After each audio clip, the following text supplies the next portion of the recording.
जब संपूर्ण वैभव होते हुए भी प्रभु श्री राम का मन व्याकुल था, तब गुरु वशिष्ठ के ज्ञान ने उन्हें विषाद से बाहर निकाला। सुनिए बकुल जी की वाणी में। जय श्री राम। स्वागत है।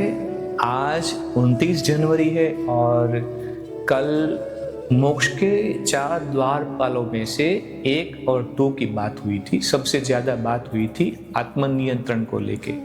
जो आत्मनिग्रही, आत्मनियंत्रण अपने ही हिसाब से करने वाले होते हैं वो ज्ञान में रहते हैं। तो आज देखते हैं क्या होता है। आज का श्लोक है, विचाराज ज्ञायते तत्त्वम् तत्त्वाद् विश्रान्तिः आत्मनि अतो मनसि शान्तत्वं सर्वदुःख परिक्षयः।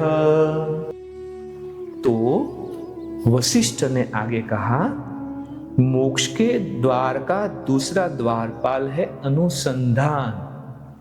कितना सुंदर शब्द है। आज बहुत ही सूक्ष्मता से अनुसंधान के बारे में बताने वाले हैं। अनुसंधान का कार्य निरंतर चलना चाहिए।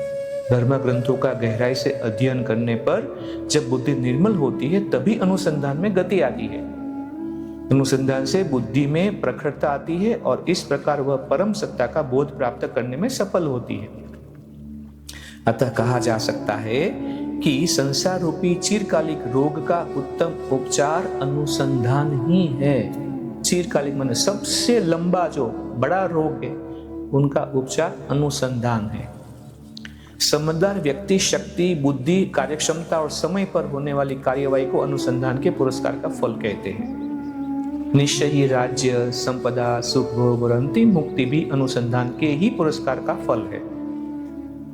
अनुसंधान की भावना व्यक्ति को उन विपत्तियों से सुरक्षित रखती है जिनसे अविचारशील मूर्ख घिरा रहता है।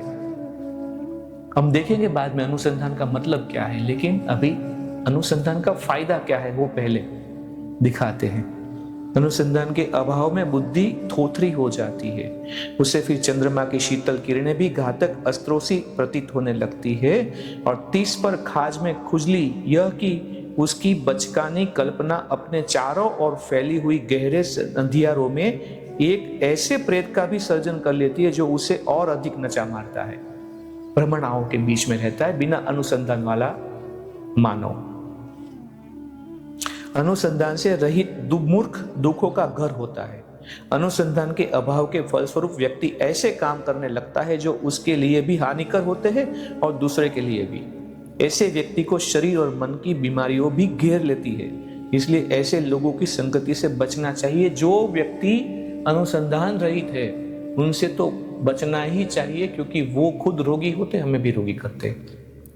जिनमें अनुसंधान की प्रवृत्ति होती है वे सदा जागृत रहते हैं, संसार में प्रकाश फैलाते हैं। जो संपर्क में आते हैं उन्हें ज्ञान देते हैं, अज्ञानी मन द्वारा उपजाए हुए भ्रम को दूर भगाते हैं और इंद्रियों तथा उनके विषयों से मिलने वाले सुखों का आसार बताते हैं। ये राम, अनुसंधान से ही परम सत्ता की अनंत और अपरिवर्तनशीलता का बोध होता है।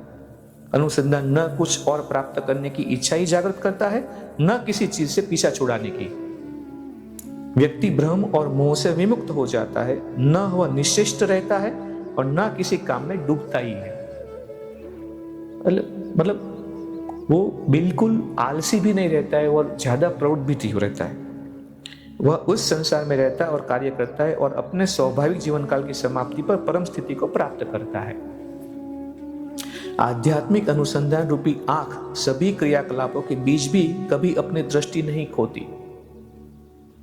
जिसे वह यह आंख नहीं होती उस पर दया आती है। जिनके पास अनुसंधान नहीं होता उनके पर दया लानी चाहिए।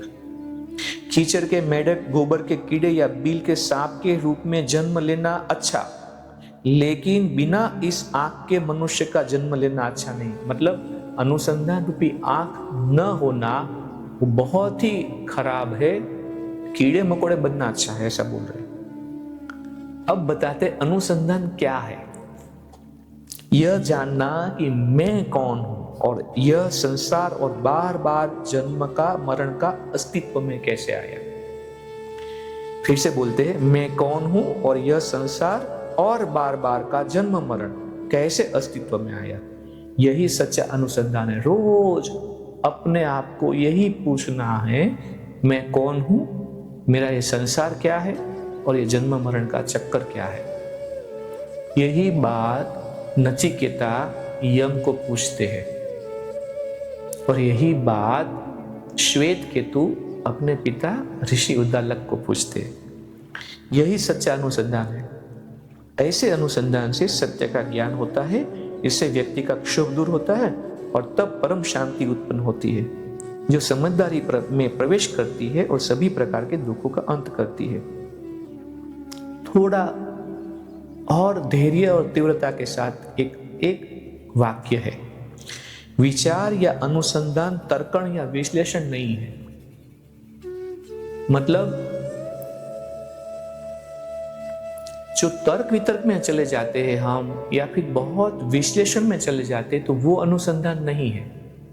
मैं कौन हूं, जन्म मरण का चक्कर क्या है, संसार क्या है, ये जानना अनुसंधान है, तर्क वितर्क विश्लेषण नहीं। यह सीधे अपने अंदर का अवलोकन है, सिर्फ और सिर्फ पोताना अपना ही अवलोकन है। तो इसी के साथ आज का ये मणिका यहाँ पे खत्म करते हैं। देखते हैं कल इस महाग्रंथ में अगला मणिका क्या होता है। तब तक के लिए जय श्री राम। इस ज्ञान यात्रा में हमारे साथ बने रहने के लिए चैनल को सब्सक्राइब करें और बेल आइकॉन दबाएं।